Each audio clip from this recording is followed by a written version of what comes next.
சட்னி அரைச்சா மசாலா அரைக்க முடியல, மசாலா அரைச்சா மஞ்சள் அரைக்க முடியல, ஒவ்வொன்னுக்கும் தனி மிக்சரா வாங்க முடியும்? வேண்டாம், அல்ட்ரா சாய்ஸ் ப்ரோ இருக்கே, இந்தியாவின் அதிவேக 1000 வாட்ஸ் மிக்சர் கிரைண்டர், வினாடிகளில் கலையும் கரைக்கும் ஒரு சாய்ஸ் ப்ரோ போதும். இனி எதையும் அரைக்கலாம், அதை ஃபாஸ்டா அரைக்கலாம்.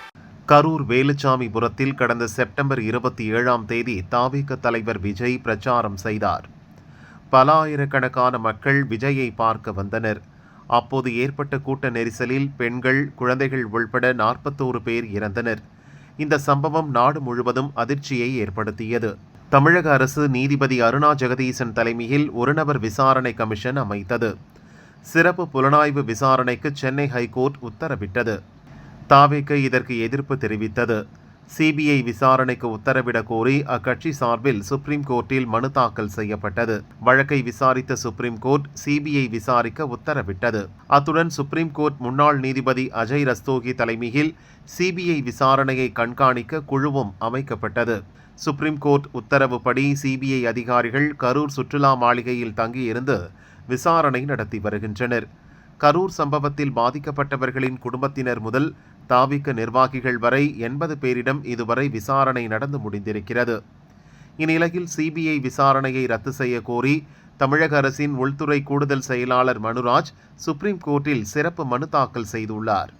அதில் தமிழக அரசு கூறியிருப்பதாவது: கரூர் நெரிசல் சம்பவத்தை சிபிஐ விசாரிக்க உத்தரவிட்டது தவறு. சிபிஐ விசாரணை கோரிய மனுக்களின் சட்ட தகுதிகளை விசாரிக்காமல் அவசர கதியில் இடைக்கால உத்தரவு பிறப்பிக்கப்பட்டது.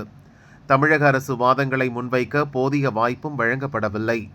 சட்டம் ஒழுங்கு என்பது மாநில பட்டியலில் உள்ளது. மனுதாரர்களின் குற்றச்சாட்டுகள் முழுக்க ஆதாரமில்லாதவை. கரூர் சம்பவம் குறித்த மாநில போலீசாரின் சிறப்பு புலனாய்வு விசாரணையில் எந்த குறைபாடும் நிரூபிக்கப்படவில்லை. அந்த சம்பவம் பற்றி அரசு உயரதிகாரிகள் பேட்டியளித்ததை காரணம் காட்டி சிபிஐ விசாரணைக்கு உத்தரவிட்டது தவறானது. இது போன்ற பேரிடர் சம்பவத்தின் போது மக்களுக்கு விளக்கம் அளிக்க அதிகாரிகள் கடமைப்பட்டுள்ளனர்.